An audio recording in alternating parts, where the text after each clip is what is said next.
Welcome to news India Bangla. আমি পত্রালি আপনাদের সাথে আছি আজ একটি অন্য ধরনের খবর শেয়ার করে নেব বলে।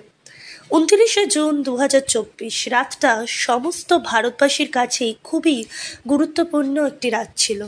কাল বিশ্বকাপ চ্যাম্পিয়ন নিয়ে আমরা খুবই মেতেছিলাম, তাই এই প্রসঙ্গটা আমরা প্রায় ভুলেই গেছি।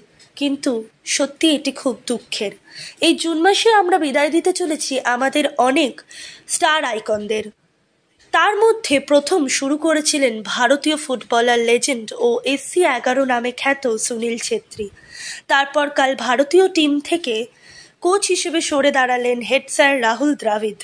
সেই সঙ্গে নিজেদের শেষ T20 ওয়ার্ল্ড কাপ খেললেন এটা ঘোষণা করে দিলেন বিরাট কিং কোহলি এবং হিটম্যান রোহিত শর্মা। আর আজকে রোকো জুটির পথেই হাঁটল রবীন্দ্র জাদেজা। আপনারা প্রত্যেকে ভালো থাকুন। নিউজ ইন্ডিয়া বাংলার পক্ষ থেকে আপনাদের সকলের জন্য রইল প্রীতি, শুভেচ্ছা এবং আন্তরিক অভিনন্দন। Thank you. Thanks for watching.